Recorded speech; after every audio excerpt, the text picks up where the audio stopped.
Good evening, everybody. This is Gene Tyon, Director of Oaye Luta Okolakiciye, our organization in Rapid City, South Dakota.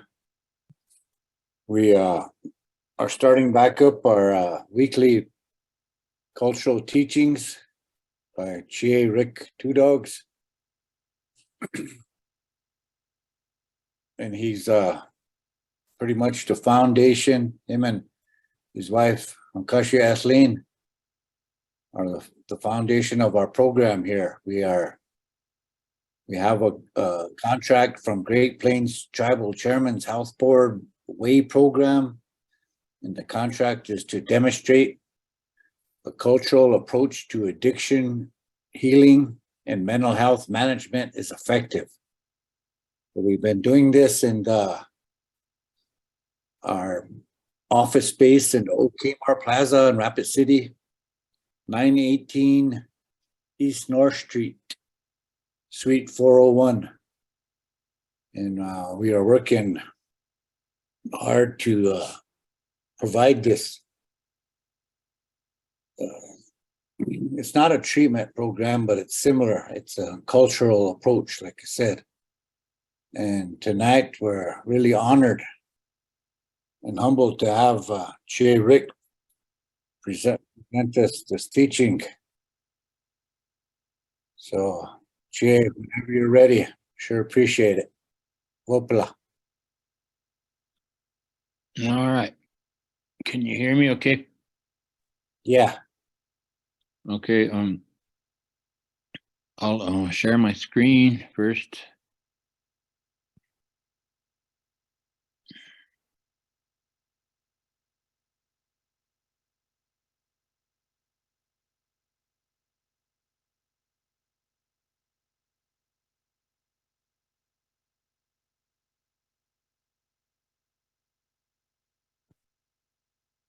Can you see that?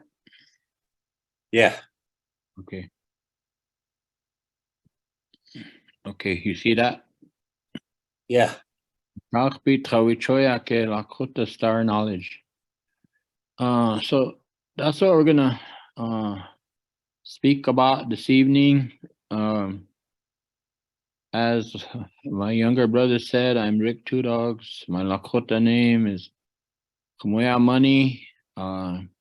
And what I'm going to talk about is the Lakota Star Knowledge. And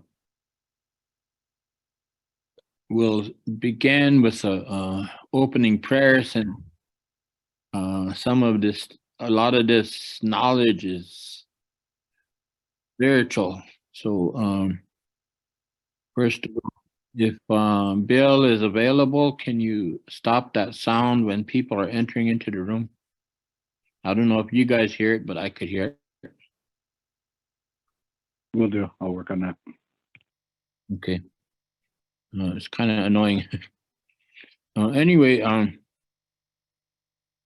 so I'll say a prayer, then we'll begin.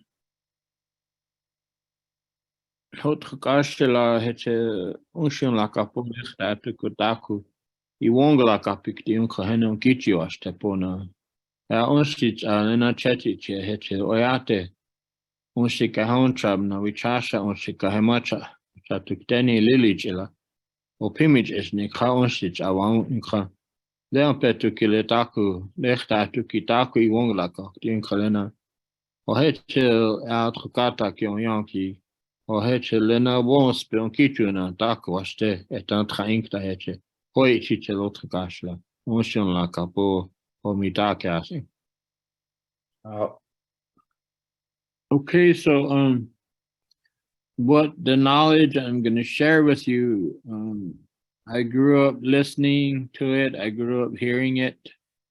And due to the colonization of our people and the assimilation, a lot of this knowledge was forgotten among our people to the point where very few people knew it existed. And so I even heard in the past that other bands of Lakota like said that that's an Oglala thing. What the people are talking about, the star knowledge is just the Oglalas, but that's not true. That's this knowledge was among all of the Ocheti Shakoin and among the Titoa Oyate, which we are a part of. So we were a part of all of this, and everybody lived by this knowledge and carried it on. And so, but it was forgotten. And then when we went into the schools and were taught by the schools, they taught us a different a way of looking at the stars, and they had their own names, which they taught us, and then a lot of our people forgot what our knowledge was. So, but few families carried on a lot of these ways and a lot of this knowledge, not only in this way, but also through, they carried on our history, they carried on our knowledge of the plants and the herbs and the songs, the different types of ceremonies. These people had to go underground to preserve this at one time. So nobody talked openly about it. So at one time it was a federal law you were breaking a federal law because it went under the 1878. Around that time, they put a law in place by Congress. It was called the Indian Offenses Act. And we couldn't practice our ceremonies and any of this knowledge. So of course, the pilgrimages to the sacred sites were also stopped during this time because that was a part of what they saw as the ceremony, which it is in a way, but to us, it was a way of life that we practiced, and we learned it from the Pte Oyate, the Buffalo people, to follow to these certain places and certain areas. So we have a picture of here, a Grandpa Sitting Bull who was trained in this knowledge, and all of the holy men and the wisdom keepers among our people, and even the Nachas or even the Kakas in the family and the Tioshpai had this knowledge. So they carried it on and they passed it down to the next generation, which is what I'm hoping happens to our people, that we revive this, carry it on. So the young people that are listening, if you have children, teach your children about this star knowledge, and then talk to them about teaching their children, so that we'll always have this knowledge, and we'll always walk forward with it, that it will never die. So that's the important thing, that we reconnect, and then they say in our language, glukini, to bring life back to it. So a lot of times I see, like, if you work for a certain organization, and if you work for a program and they follow these sacred site visits, and then I noticed that when this organization runs out of funding or whatever and it's disbanded, then I noticed a lot of these people quit following the star calendar and the spiritual calendar, and they quit going to these sacred places, which my hope is always that you continue to follow and go to these places all the time. So, and it's a part of our life, a part of our knowledge, that there's always people following the spiritual calendar, and there's always people that have the Inipi ceremony and the Wiwang Wachipi, the sun dance, and the Honkan ceremony, and the keeping of the soul, throwing of the sacred ball game, Kapa Wankai Api, Nagik and Gluhapi. These ceremonies that they continue on. So that is my way of looking at surviving as a people. So 100 years from now, I don't know where we're going to be. I don't know what we're going to have or what is in store for us. But the important thing is that we keep these things that make us who we are, the ceremonies, our language. So each Lakota, Dakota, Nakota person comes from a family, then they come from a Tioshpaye, and then they come from a Oshpaye, and then they come from an Oyate. So find out, if you don't know where that is, then find out. And do research on your Tioshpaye, where you're from, and from your Oshpaye. So that's a teaching in itself, but it's something that we need to learn. So the first is the saying of our people is we say Machpea ekta na makha ekta. So what is sacred and what is done in the sky by the spirits, the holy people up there in the stars, is mirrored on the earth. So this is a symbol that the Washichas call the vortex, but we call it Kapemini.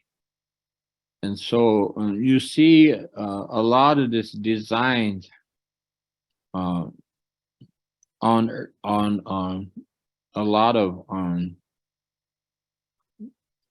a lot of designs, like beadwork designs, and you see this on like teepees and drums and like that. So it's important in our philosophy as Lakota people. What is sacred above is sacred below. So example of it is to the left, you see the tripod of the teepee. So it represents also that. So the bottom of the teepee represents the earth, and the top, the poles going up, represent Machpea Ekta Dakawakhan, what is sacred in the sky or in the heavens. So what is important is, in a word, in the philosophy and the worldview of our people, is wo okachnire. Wo okachnire is the understanding. So this quote here says, the medicine men say that how deeply each of us understands the stories tells us about the level we have attained in our own lives. So in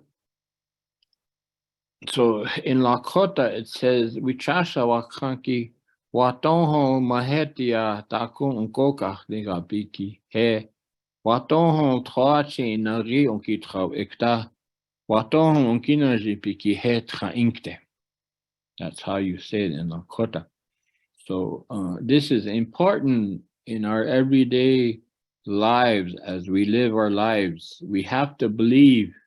We have to believe in ourselves, our co-workers, our family, our Tioshpaye, and our people.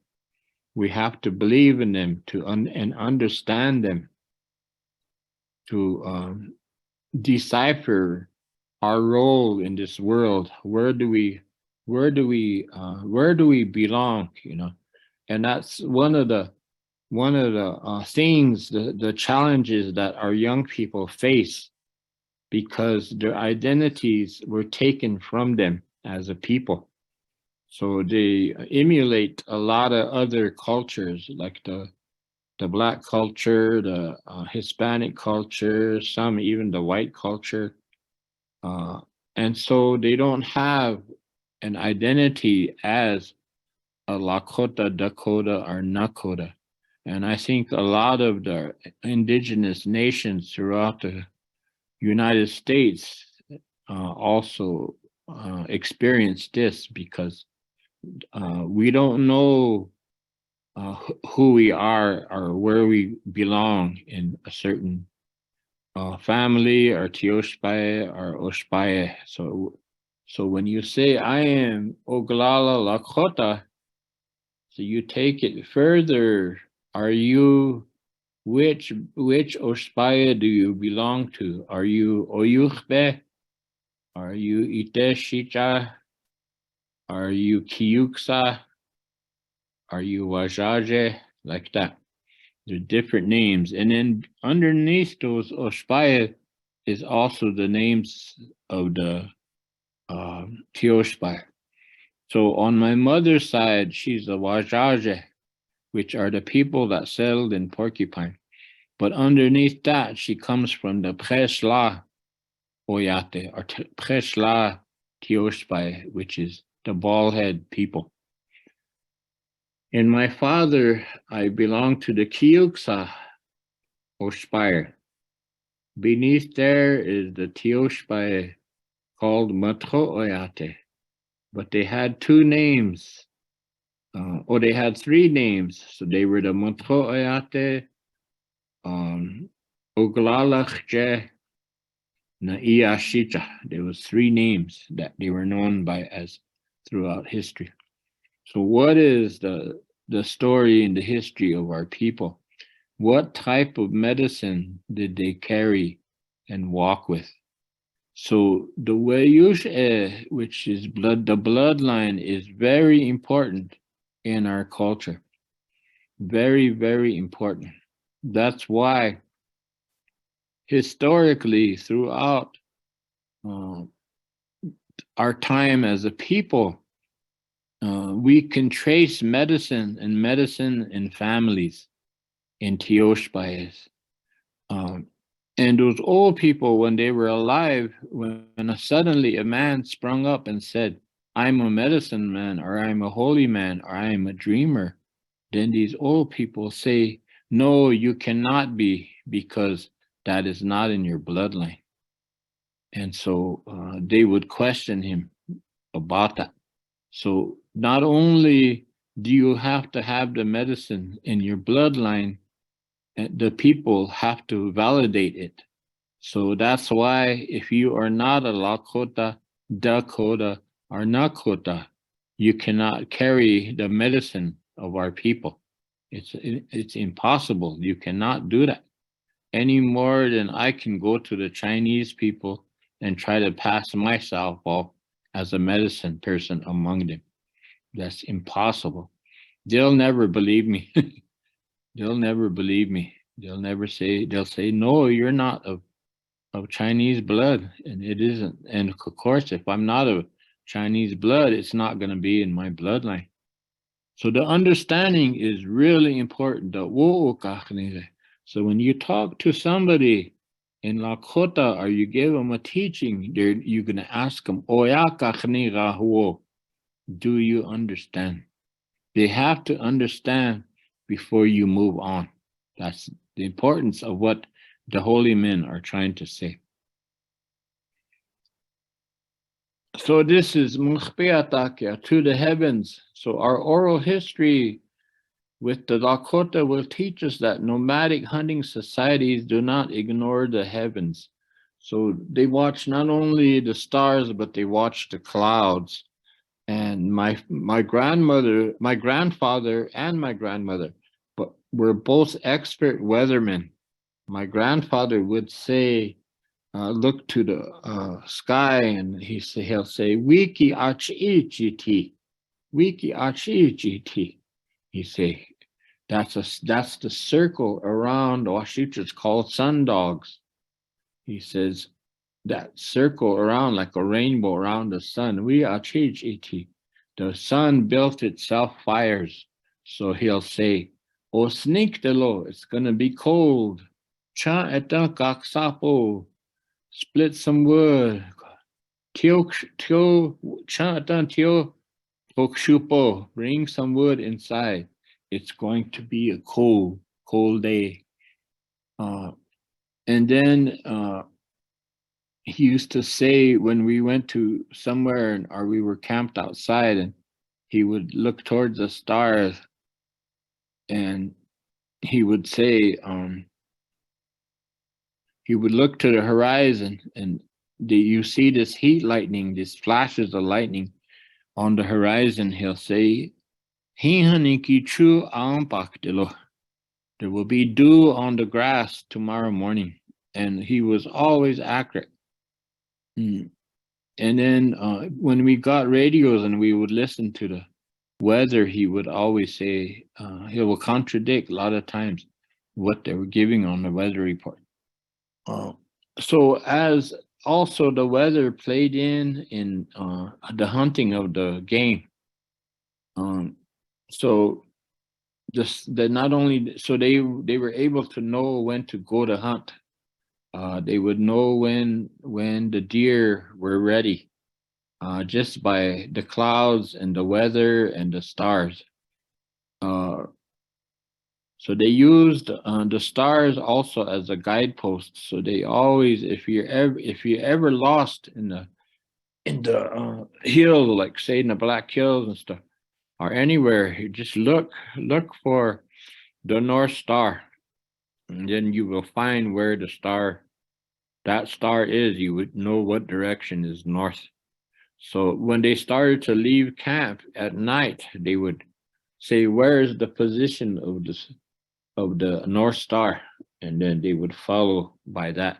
And also by the dipper also, because the dipper revolves around the North Star, which is called Wichakpi Owanji Naji, the star that never moves. Washitos call it Polaris, but so it's called the Wichakpi Owanji Naji, but it's also called Wichakpi Itrachan, because it's in the middle and all the stars revolve around it, especially the Big Dipper. So there's stories about Wichakpi Itrachan or Wichakpi Owanji Naji. There's a story about how he became the leader of the chief of the people, of the star people.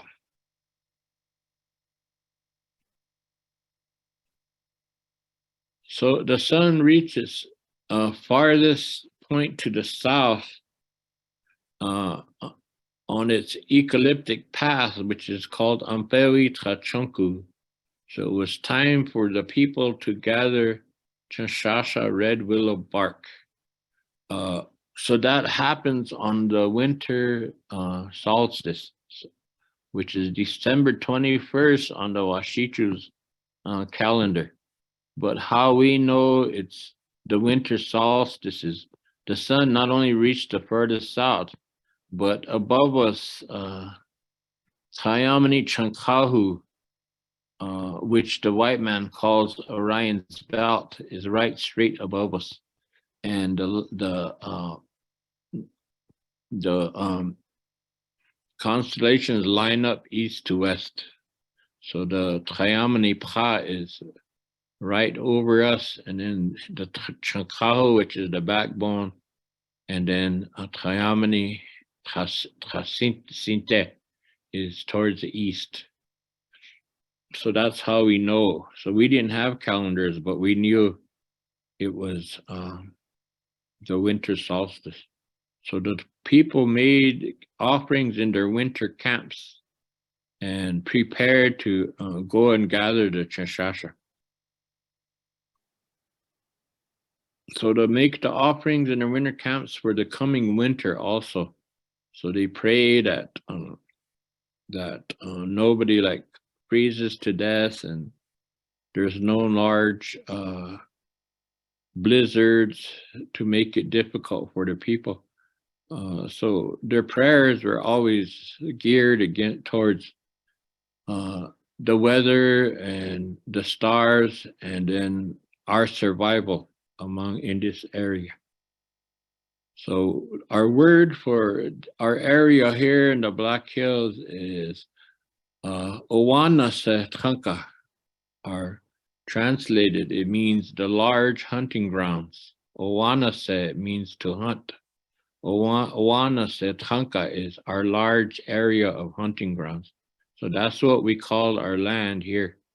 That was before there was a South Dakota, Nebraska, North Dakota, Wyoming, Montana. All of that was our hunting grounds.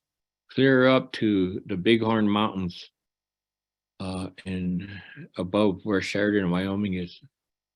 And then we hunted all the way down to the Republican River and the Smoky Hill River to the south in Kansas and northern Oklahoma.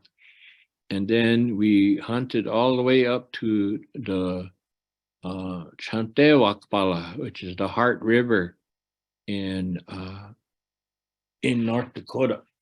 And then we called the Bighorn Mountains, we called them Cheska, the White Mountains.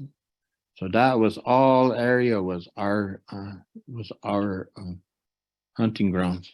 Owana said Tranka, but some people think it just means like the Black Hills area, but it was this whole area encompassing in what is now all of these states. So the head of Trayamani is called Trayamani Pra. Washichas call it Pleiades. If you want to see these constellations, that would be something that you could learn to do is look for them in the sky when it's clear. And there's even an app on an iPhone that will help you. You could find these constellations and identify them for you.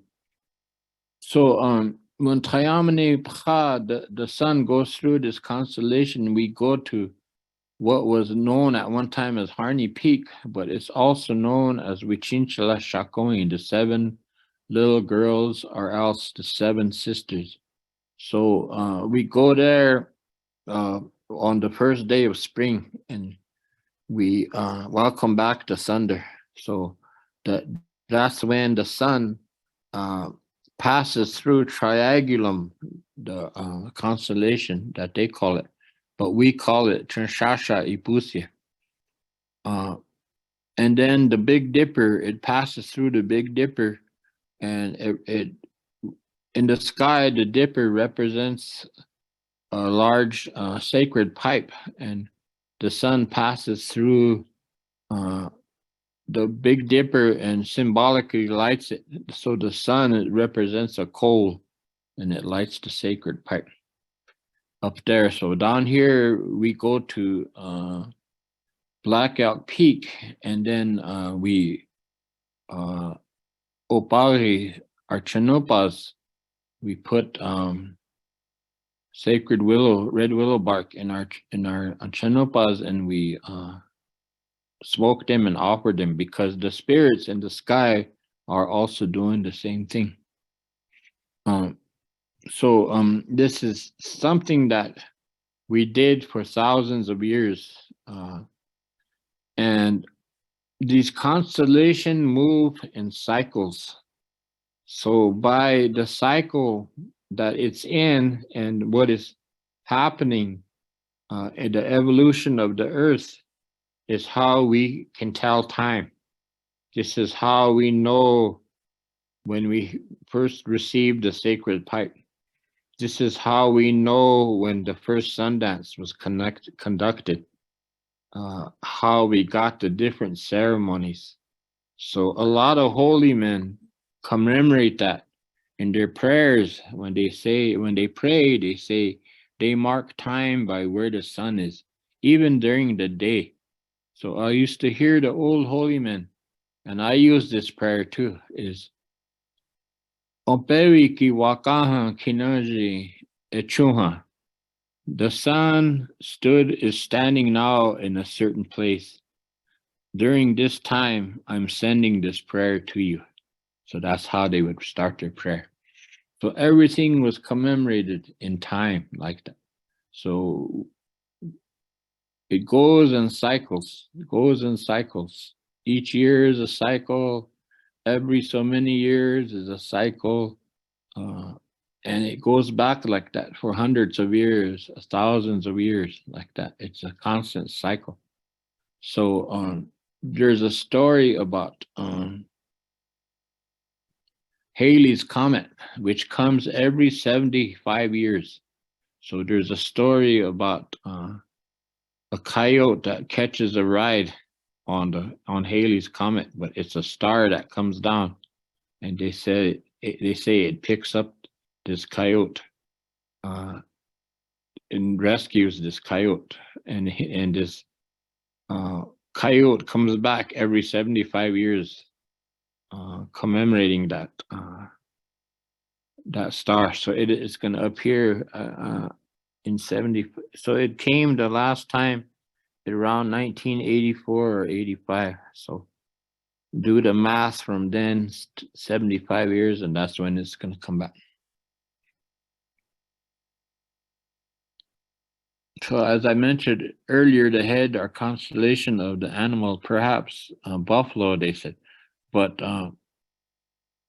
this was taken from Ronald Goodman's Lakota Star Knowledge. He's not sure, but when he talked to these people, these old men, he said they didn't go really into detail into what this animal was, he said. But according to our our knowledge in my family is it is a buffalo.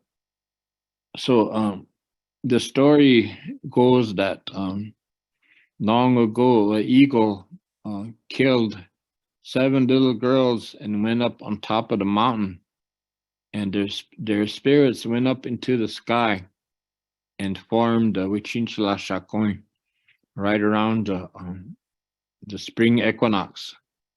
But according to my grandpa, Thomas American Horse, he said that was not an eagle. He said the eagle will not kill our people because of the spiritual significance of them and the fact that we held them sacred, and there was always holy men that can converse with the eagle, the ones that had that vision. So what he described to me was what he's talking about. I mean, from what he talked about and said was, it was called Unktehi. And when you study about these prehistoric animals, there's an animal that flew that was carnivorous, and he was called a raptor. So that's what his story of our Teospire. That's what we were always told, that it was a raptor that killed these little girls. But in Ronald Goodman's book on Lakota Star Knowledge, he says it was the eagle that killed 7 little girls. So every year, right around the time of the spring equinox, then this pilgrimage is done, going to this sacred mountain in the Black Hills, Hihankaga, which is the name was changed to a Black Rock Peak recently. So I'm happy about that, because it was named after William S. Harney, who at the massacre of Blue Water in Nebraska killed a bunch of our relatives, the Sichungus, in that area. And it's called the Battle of, but it wasn't a battle of. In my estimation, it was a massacre, because they attacked these women and children, old people, while the warriors were out hunting, and killed them. So the aftermath of the battle, Crazy Horse was a teenager. He was with those warriors out hunting, and so he saw the aftermath of that battle, how those people were killed. So it kind of influenced in his life, seeing those women and children and old people killed like that. So they say that it made him more, I guess it sparked in him to fight for the people and defend them. So that's why those warriors fought so hard at the Battle of Little Bighorn, because if they got the chance, that's how Custer fought at the Ouachita River. Was when he attacked Black Kettles, Cheyennes, he captured the women and children, and so he knows that if he took them captive, then those warriors would be hesitant to fire at him. They were using them as human shields. So that's what he tried to do, Custer, at the Battle of Little Bighorn. And so when he came down Medicine Tail Coulee, he was trying to get into the middle of the village and then capture the women and children, and they would kill the old people, but they would capture the women and children. And so when the warriors saw that we're still in camp, they came out to fight him. And according to the history, where our people, that it's not written in history books, but that's where he sustained a fatal wound while trying to cross that river. So that kind of took him out of the fight.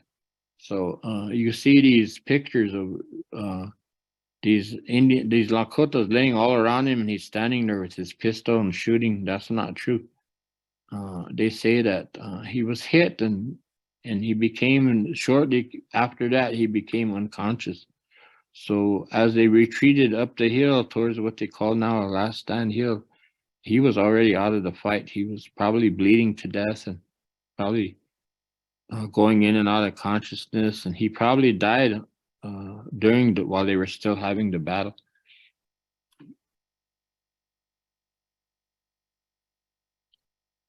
So in the ceremony of welcoming back the Thunder people, the Wakien Oyate, on this mountain called Hihankagapaha, which is called Harney Peak, and then now it's called Black Elk Peak.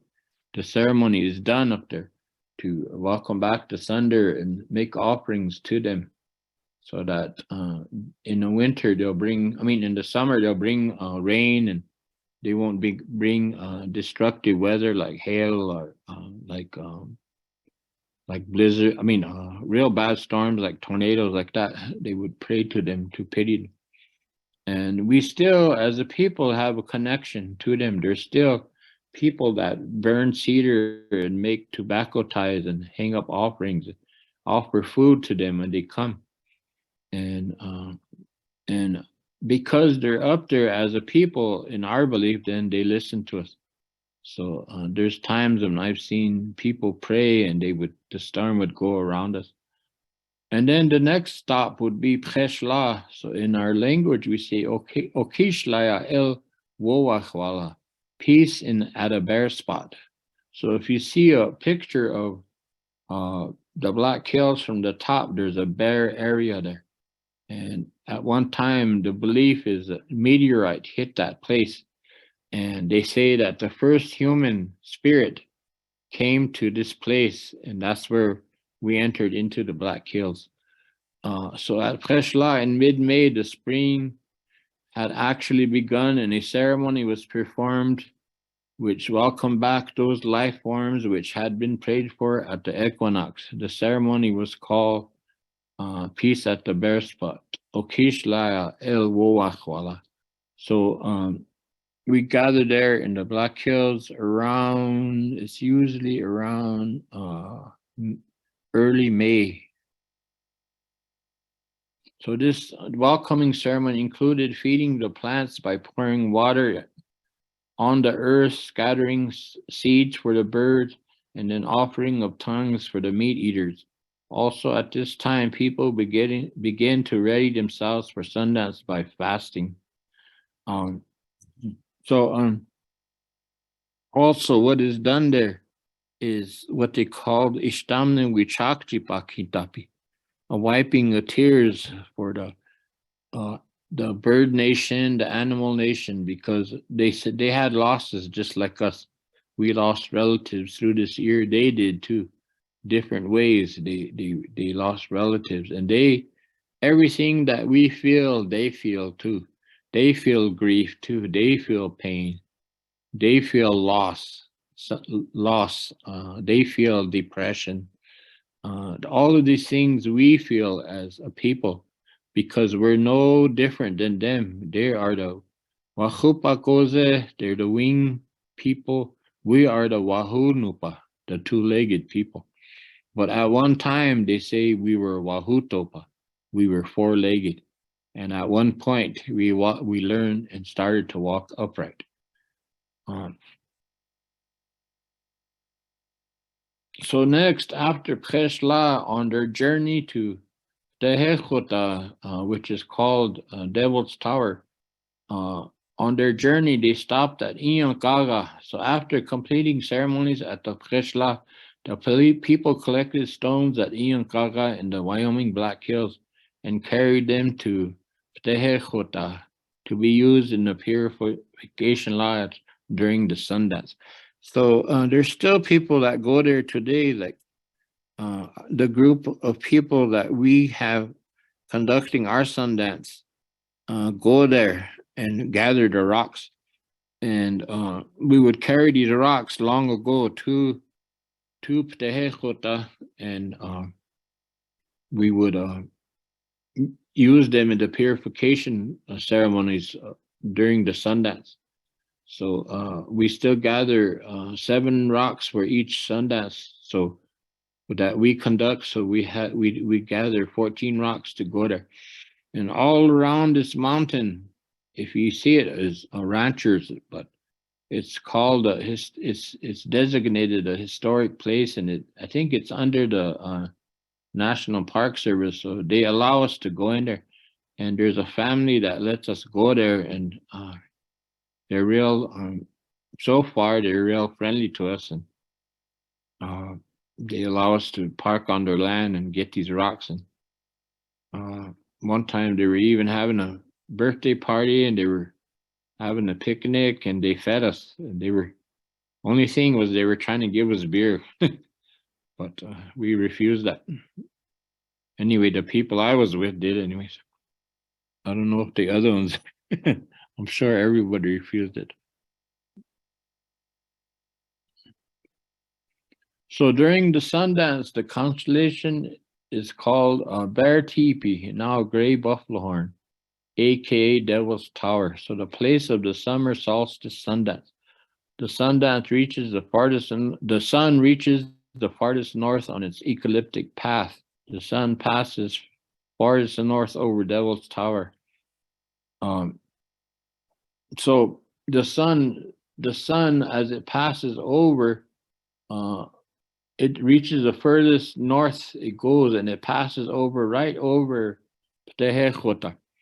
And so if you looked at it from the top, like in a satellite, then you would see where it is, and the path of the sun goes right through there. So the sun does not go any further north than that.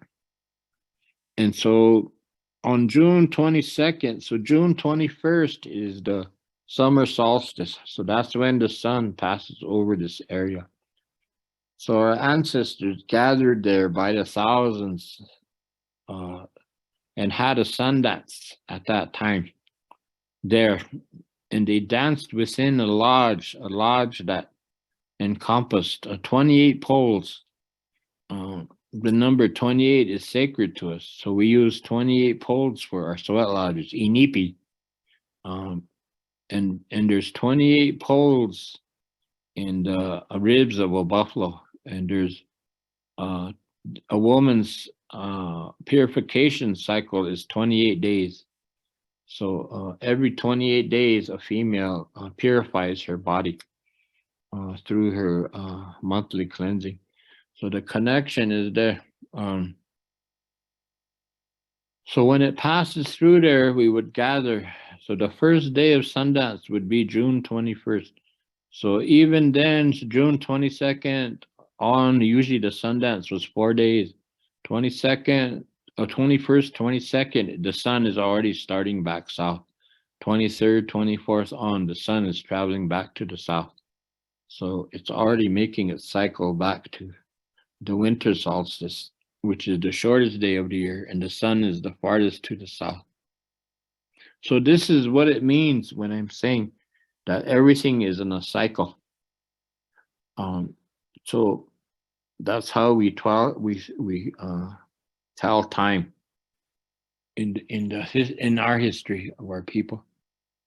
So the Patehekuta is the Sundance site, and if you ever go into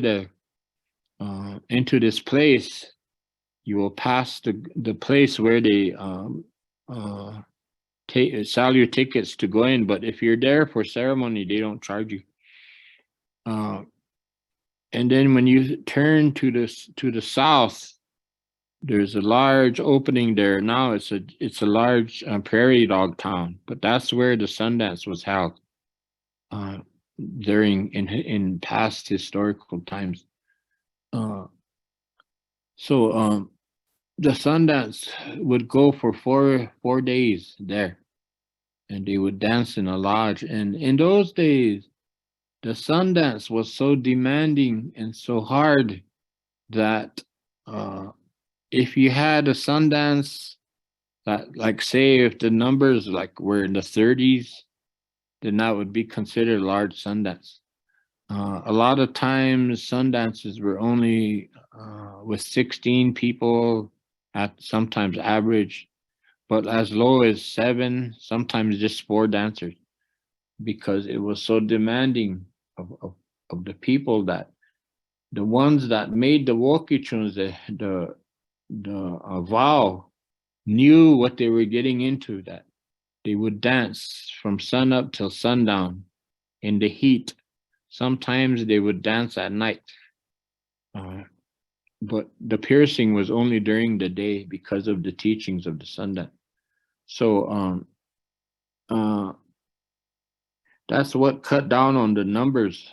And I think if you did that today, you strictly enforced the laws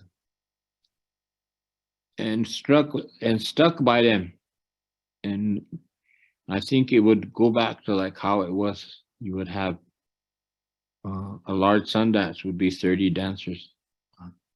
So that's my belief, and I think someday maybe we will return to that. So according to our creation stories, we emerged from the underground at this place, Wind Cave in the Chesapa. So our word in our Tioshpai for it is Chatuya Ihute, the source of all wind. But some people call it Washunye, the cave that breathes. But according to my grandpa, his Tioshpai called it Chatuya Ihute. So this is a picture of the Sundance from the 1960s and 70s. Those of you that are old enough remember the Sundance east of Pine Ridge. The man piercing, the man laying on the buffalo robe was grandfather, a fool's crow. So you see, there's not that many dancers in there, So they would only dance half a day. So this was probably on the last day. That's when they did their piercing. So you see the ropes that are strung out that they're getting ready to pierce. So that man lying on the buffalo robe under the tree is probably the first person getting pierced.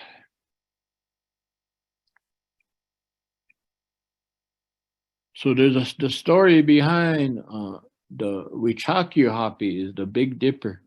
So its 7 stars are said to correspond to the 7 stages of a woman and a man's maturation, or their life, and to the 7 Lakota council fires, the 7 sacred ceremonies, 7 spiritual laws, and then Unchi Tomi, the blue woman spirit who assists midwives with births, and also helps like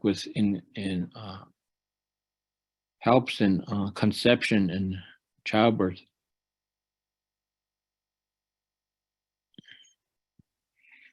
She dwells in the middle, right in the center, and it's the hole from which fallen star's mother fell when she pulled out the Teamstila and saw the earth. She tried to braid a Teamstila, a long rope of Teamstila, and reach the earth, Well, as she was climbing down, the teamstila rope broke and then she fell to her death. But the baby she was carrying was a little boy, so he survived. So according to our stories, he was the first person to Earth, and it happened there at Preshla.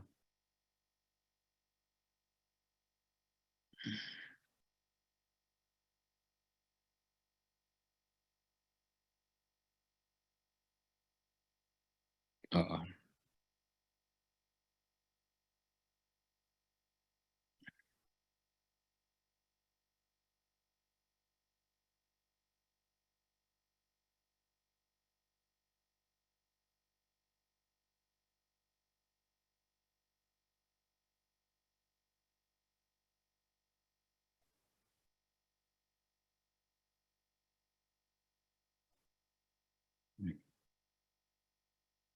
My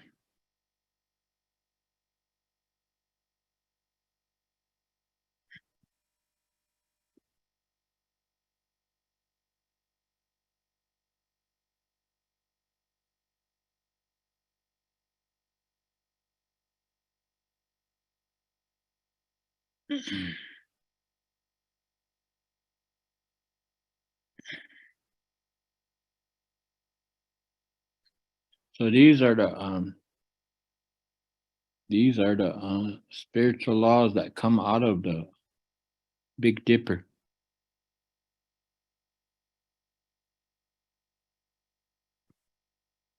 So we have wa unshila wa ohola the wo ohitike wa chintranka wa chantogananka generosity, woksape, and wisdom. And then on top wala, which is humility. So that comes from the Wichaki Hapi, the Big Dipper. So each star represents a certain virtue or a spiritual. Also, they're like spiritual laws that we practice. Onshila, like care or compassion, like say example would be it would be part of like say someone comes to your home, so you feed them and you give them food, and if their moccasins or their shoes have holes, then you give them your moccasins. They we have extra, or even if you don't have extra, you give them yours.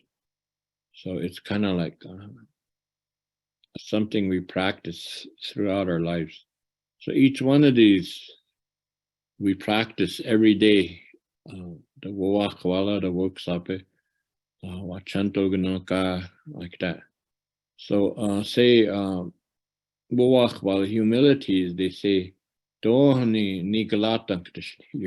You should never brag about yourself and your accomplishments are like that. People see and people know what you do and what you accomplish.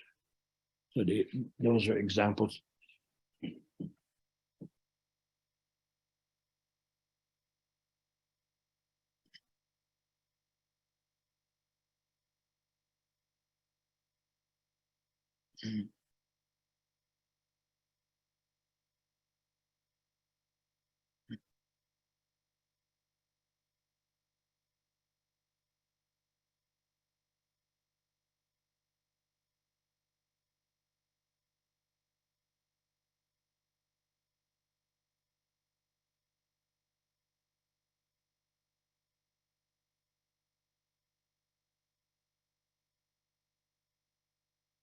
Having some trouble here.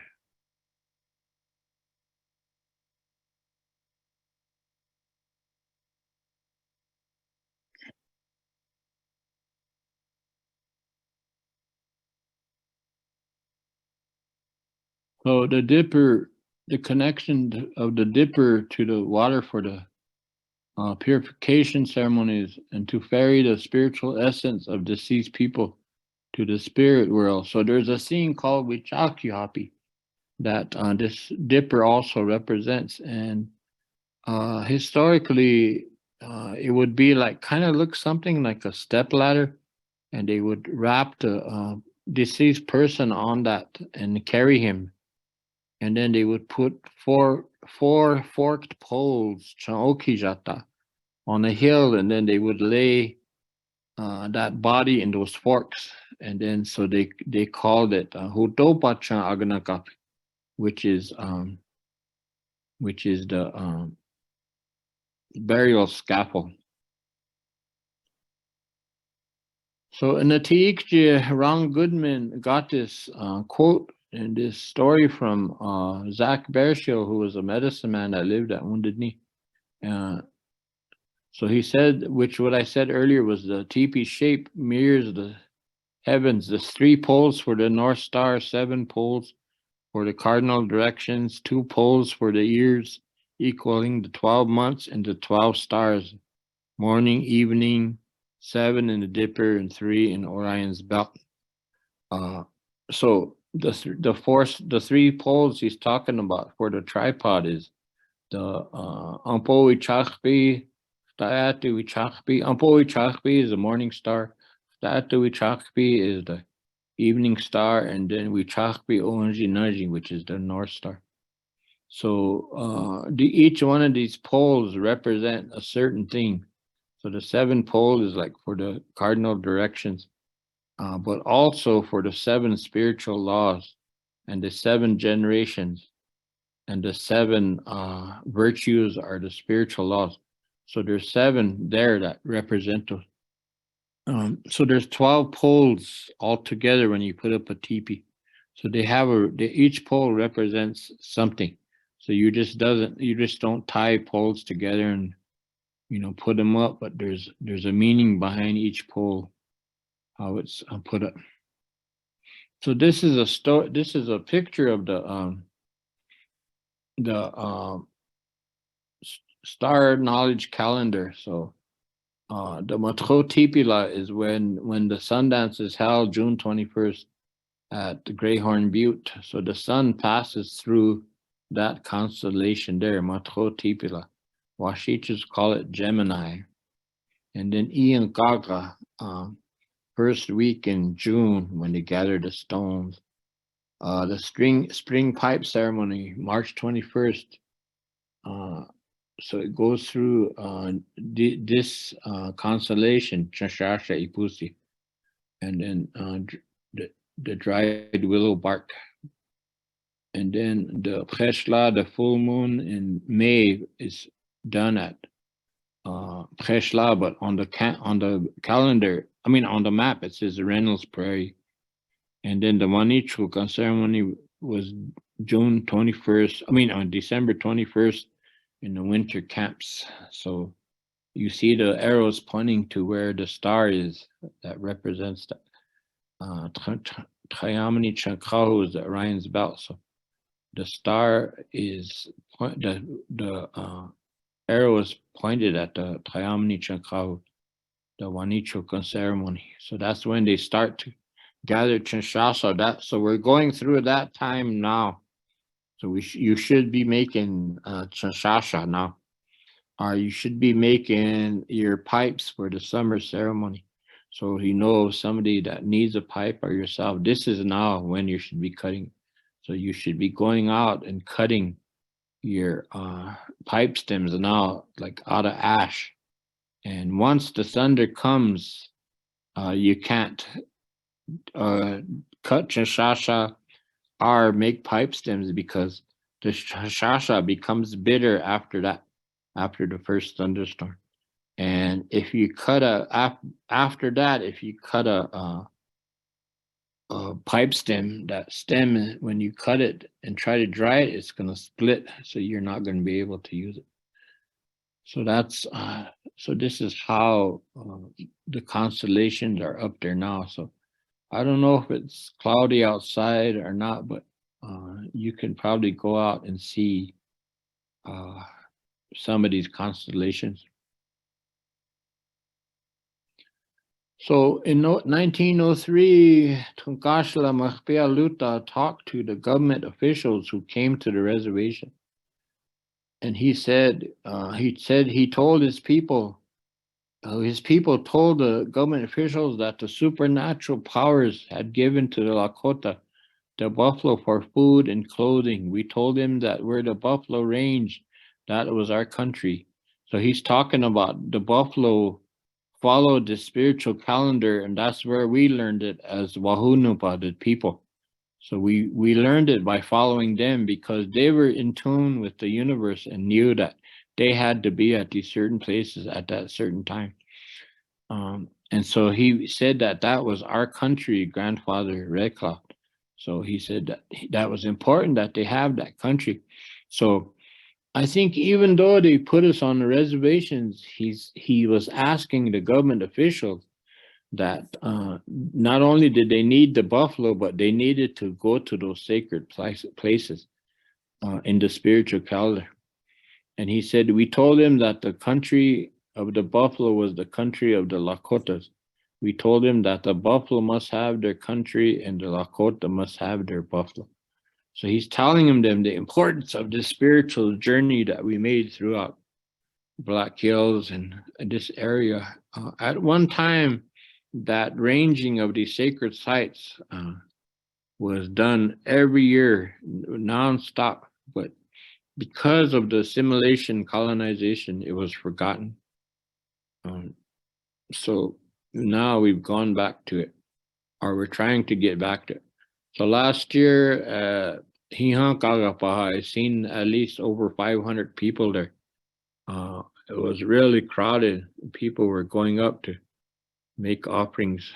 It was so crowded that we couldn't get over to the part where you start up your journey up the mountain because it was like lots of people and cars parked there. So Wopila for listening tonight. Wopila, Che. That was really good. Oh, Interesting. oh, thank you. Thank you to everybody that logged on, and I think we're closing there, huh? Yeah. All right. Wopila to everybody, my relatives, for listening. Oh, Oh, we have a closing prayer. Talk to you next week. okay, Che. Wopila. Thank you all for attending, and we'll be on again next Monday evening at 6 o'clock. And also the recording will be on our Oaye Luta Okolakiciye website. Wopila.